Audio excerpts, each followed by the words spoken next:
we're going to jump right into the else words, and this is our big discussion topic. So, Regal Cinemas, they are going to do flex pricing essentially, where for certain movies they will charge you more money.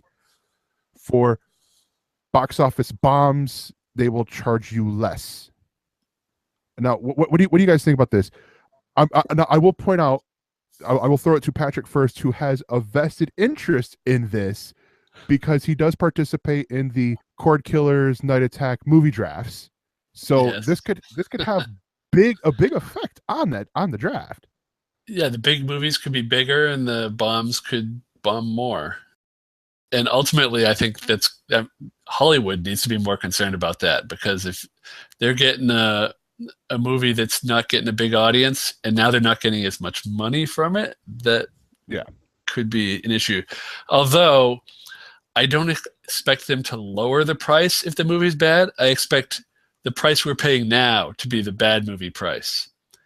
And if we're seeing Thor Ragnarok tonight, we're going to be paying $20 for a ticket. If we're seeing Gem and the Holograms, it's going to be like, that's going to be the normal $10 ticket. And then you're also going to see your therapist, because why are you going to see Gem and the Holograms?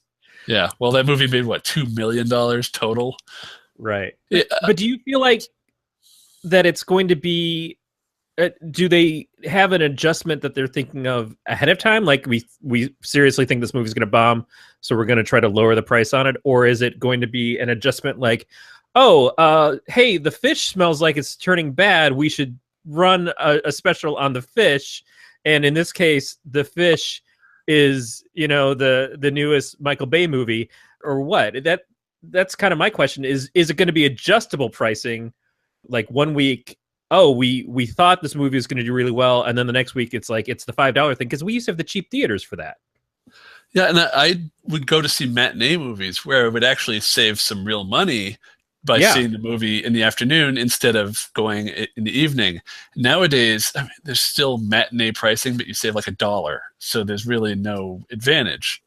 So yeah, if there's a particular showing, maybe some Tuesday night showings when people don't normally go to the movies, maybe those are cheaper, as long as they're actually discounting the prices and not just raising all the other prices.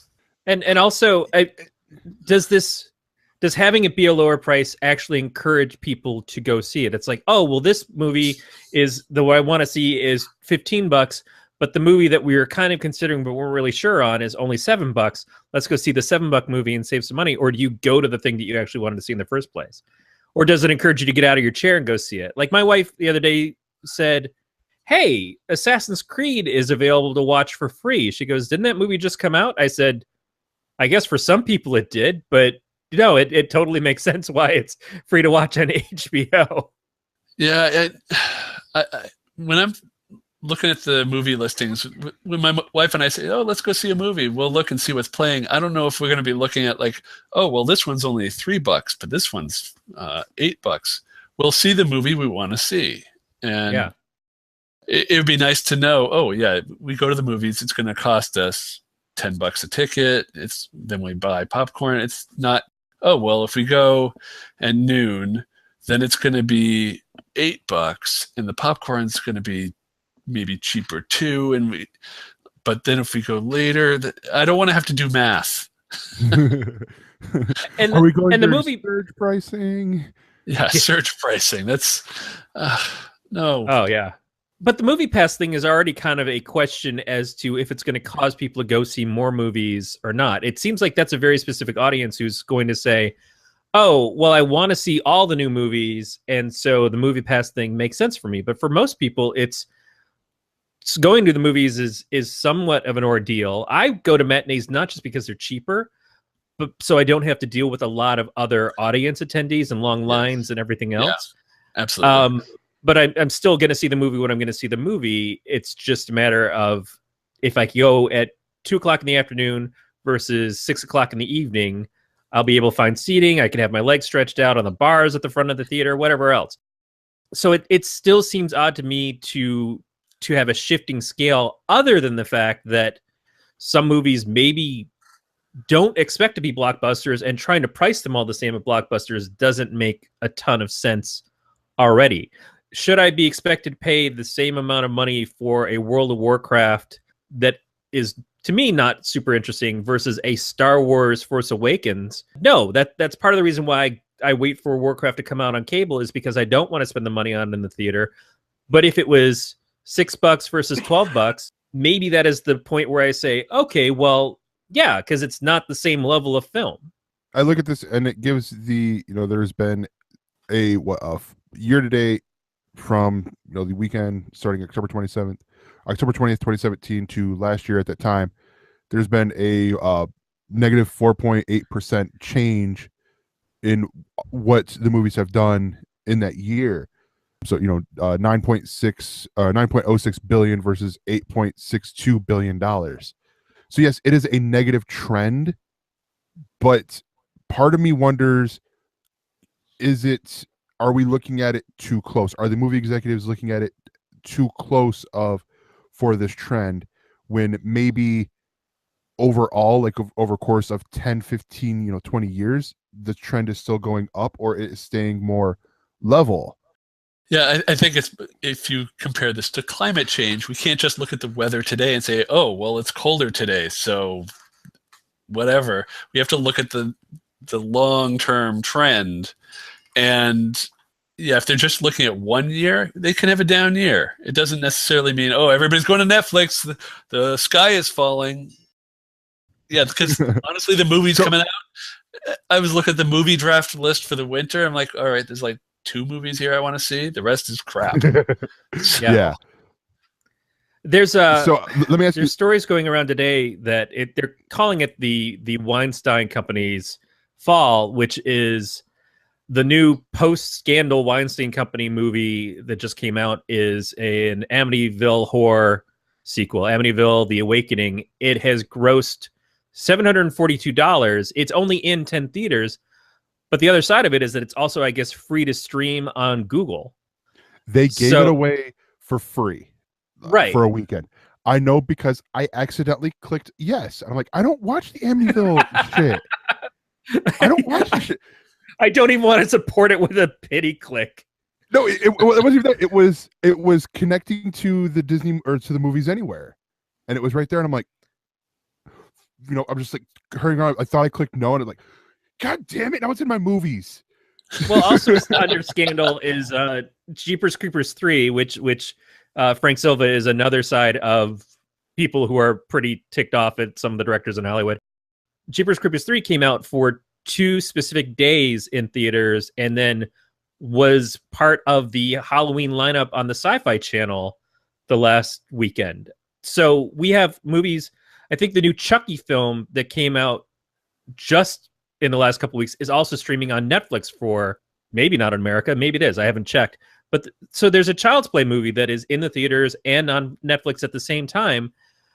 This is going to be more of a thing, is the convenience of having home theaters set up.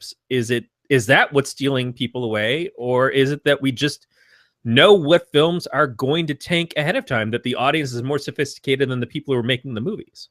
Also, just so you're aware, it's not a Child's Play movie. It is Cult of Chucky. Right. It's Child's Play 97. Yeah. The Leprechaun in space. So Patrick, I'll ask you this. I'll give you 2 choices. You can either do the movie, and I think I might know the answer by doing this, but you can do the movie pass, $10 a month, but you're limited to one ticket, one movie, one movie a day and all that stuff. Or you can do the surge pricing where there's no limitations on it. You can go see the 3D if you want. You can go see it at IMAX. Which one would you lean more towards? Movie Pass has limits. You can't do 3D or. Yeah. Movie Pass. Oh, I didn't know that. Oh. Yeah. Movie Pass. It is select theaters. It is one movie a day for one ticket, but it doesn't include 3D. It doesn't include IMAX. I think that's the only limitations. The nearest IMAX theater is an hour away from me, so San Francisco, right? Actually, it's out near Vacaville. It's okay. Towards Sacramento, but San Francisco is just a little bit longer. Next on the Californians.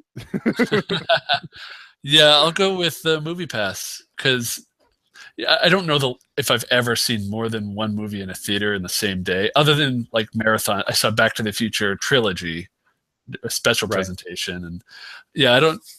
It's not normally a thing I'd do. Yeah. So yeah, $10, see all the movies I want a month, sure.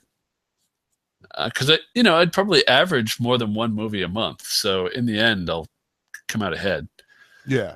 And see, I'm the opposite. I rarely go see the movies in the theater, and it's either I'm going to see the new Marvel movie, or my wife is shaking me out to see the new whatever horror movie it is that she's excited about. Like I'm still dreading the fact that we're probably going to have to go see Jigsaw, but there's plenty of months where I don't wind up going to the theater anymore, and it's not because I'm adverse to it. It's just, again, it's a luxury that often doesn't seem to pay off. There isn't enough stuff that I find interesting. But I'm with you that I don't see that I'm losing anything by not getting 3D or IMAX. I think if I had Movie Pass, I would go see movies again a lot more often. I'd be like, all right, I get a few hours free. I think I'm just going to go see Guardians of the Galaxy again. Right. But now I'm like, I don't know. It's be $10. I saw it 3 times. It's like, I've already spent $30 on that movie, and I know I'm going to buy it. So, but if I had Movie Pass, I'd probably be there. Like, oh, wife's out of town. I'm going every night. Yeah, this week, if Thor Ragnarok had been out a week earlier while my wife is away, that might have been my week. Is just going to see Thor every day. Yeah, and but for the time being, I'll just use Movies Anywhere combined with Vudu's disc to digital, and maybe get movies for $2. Yeah, there you go. Using that little trick. You guys, I know you've talked about Movies Anywhere, but you know that trick, right? No, explain to me. Yeah, well, yeah, sell Corey on it, because I tried last week to sell Corey on the whole Movies Anywhere thing, and he kept going, "No, I'm old and curmudgeon-y." Well, I am old and curmudgeonly. Movies Anywhere is free, so sign up for that. Get the 5 free movies. 5 free movies. And then you have everything on Amazon, Google, iTunes, and Vudu, which is convenient if you ever change platforms. But Vudu has a service called Disc to Digital. And using an app on your phone, it uses GPS with your billing address, so it knows if you're home. So you can't go to Best Buy and do this.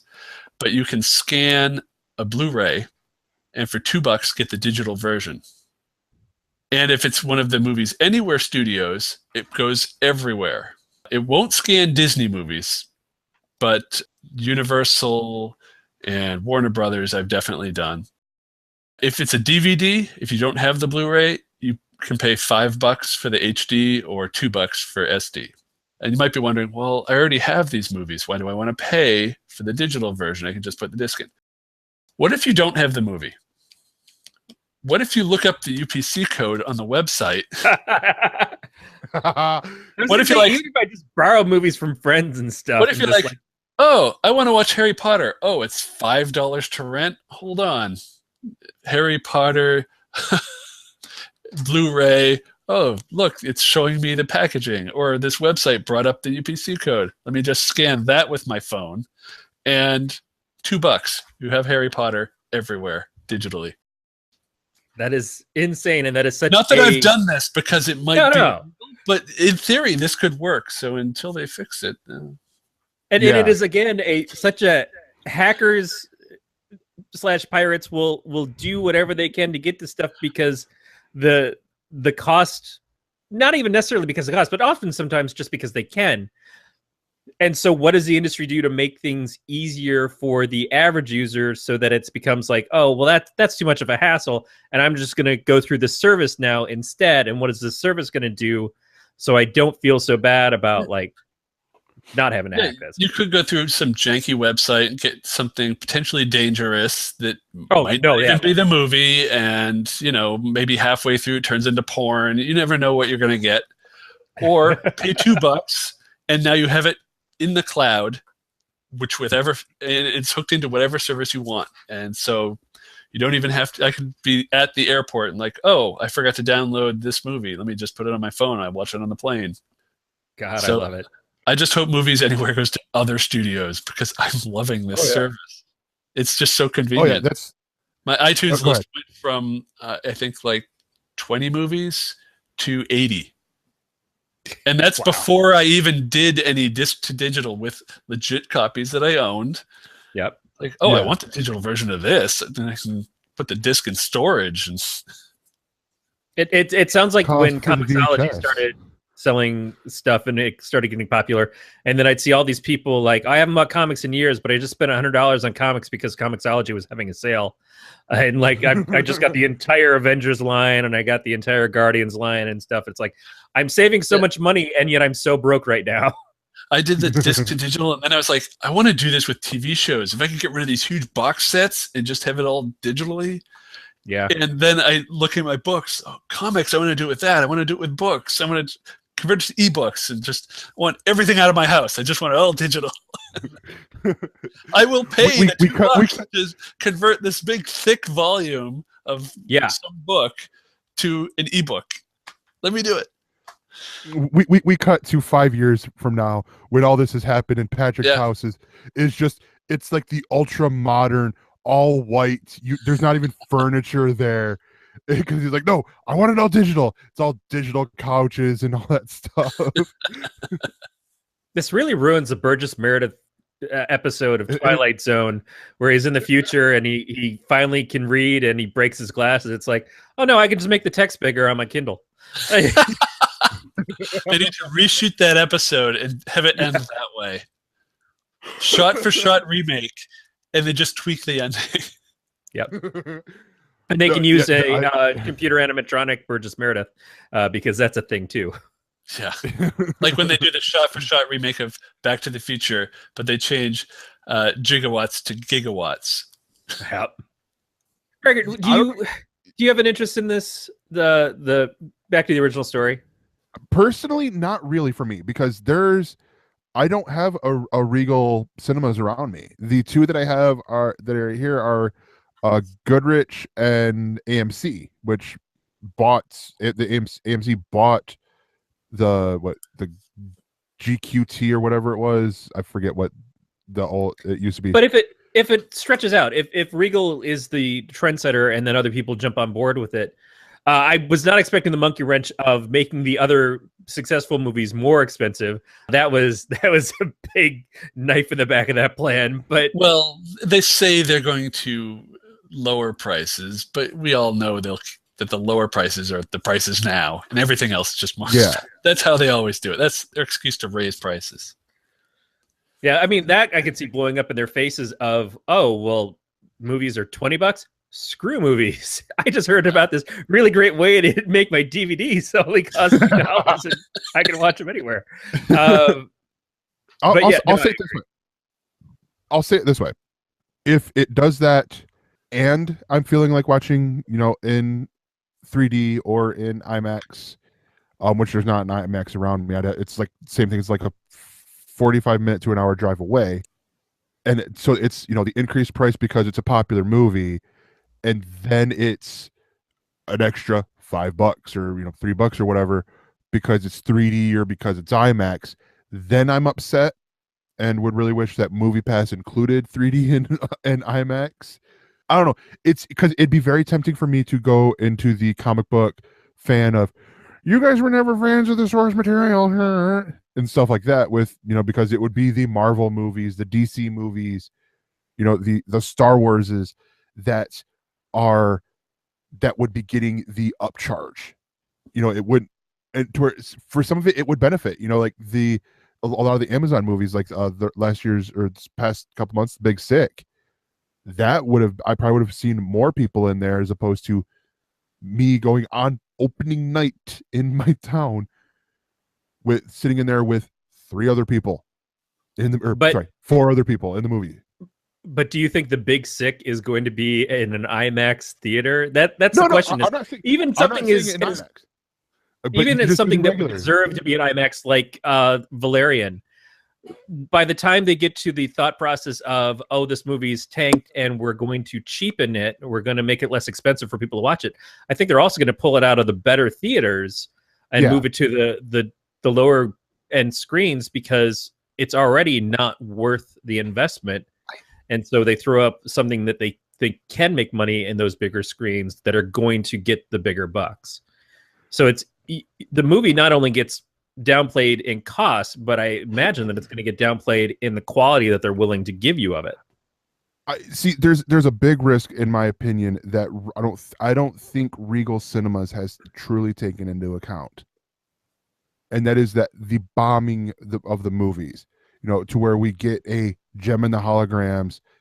Oh, this is gonna be it's gonna make some money, and then 2 weeks later, it's pulled from every theater because no one is watching it. The movie theaters still had to pay for that movie, you know, to be in there. To where that's where, you know, like you look at this even with the bigger budget movies, like you know the day is going to come when, you know, the Star Wars movie or, you know, a Marvel movie or, you know, any of these big tentpole franchise movies is going to bomb. And if this becomes that case, does this not cripple, you know, the Regal Cinemas, or, you know, if AMC jumps on, or, you know, Goodrich jumps on to this and does the adjustable pricing, does that cripple them? Especially, you know, like AMC and Regal are the big two when it comes to the you know, movie theater chains. Does this then kill, you know, a lot of the old other ones? Where, to be honest, with where I live, for us to have technically 3 but really 2 movie theaters, you know, that are, you know, multiplexes playing multiple things, that's a rarity, because I do not live in a big town. And so to have, you know, oh, and they're happen to be right across the street from each other, but still, that's, you know, whatever. I could see if this happens, and, you know, they get enough bombs, like, you know, and Patrick, I honestly agree with you. With looking at the movie draft list this year for the winter, there's not a lot of movies on there that interest me. Where for the summer, there was, and Corey can attest to this because I was talking about the movies on here, I had 3 months planned out where I'm like, all right, I'm gonna go this week, then this week, then this week, then this week, then this week, and then skip 2 weeks to catch my breath, and then, you know, and then back to, you know, you can only eat so much popcorn. Yeah, exactly. You know, it's just drink a Guinness and ate corn and, you know, made a bumblebee. Beat brings up an interesting point too, which is the perception of, if you see a movie that comes out and it's a lower cost, aren't you already going to perceive it as being a bomb and not worth the investment, no matter what the cost is? If they say, oh, well, this movie is going to be $6, then it's like, well, why would I go see that? It's obviously already filled. It's the premium pricing sometimes gathers more attention. That's why an iPhone or what Google's trying to do with the Pixel is they raised the price to match iPhones, even though it was an unproven phone, because they wanted to compete at that level as opposed to competing at a lower level when it could have sold a lot better as a $600 device instead of an $800 device. If I'm going to the theater, if I'm the sort who's going to look for a cheap movie or cheap entertainment and don't care what I see, sure, that's fine. But if people are seriously always looking for the blockbusters, for that first week or so, you can get people to accidentally see a crappy movie, but still pay full price for it. But if you start saying, oh no, we're telling you now, this movie is not going to succeed, then it's like, well, thank you. I will not waste my money on this at all. I think Growly Bear brings up, because I'm looking in the chat, an interesting point here. Or actually, B emphasized it. Because we're looking at this, I'm looking at this from a single person's perspective. You guys are really looking at this from, you know, going at your own, so the wives don't care, or wives, so you're doubling it. But what about the families? Like, how would this affect the families? Because, you send your kids to the cheap movie and then you watch the better film for yourself. Well, I think if there's particular viewings that don't get a lot of audience, like Tuesday night or something, I think that if they lower the price, then families would be like, okay, we're going to see the movie on Tuesday. We're not going to see it opening night because it's cheaper on Tuesday. Yeah. And he mentions in the chat, Disney's totally going to, or not Disney, but they would jack up the prices on the Disney movies because they can. Like, oh, it's a Disney movie? Well, there's a premium for that. Not just 3D now. It's not a premium 3D. It's a premium because it's a Marvel movie. It's premium because it's Star Wars. Although you still get moments like The Good Dinosaur is the Pixar bomb, you know, and who would have imagined that Pixar was going to have a bomb, and that's something that could very much be, oh, well, I'm going to take the kids and drop them off at the theater for a little bit because it's a $5 movie as opposed to a $10 movie.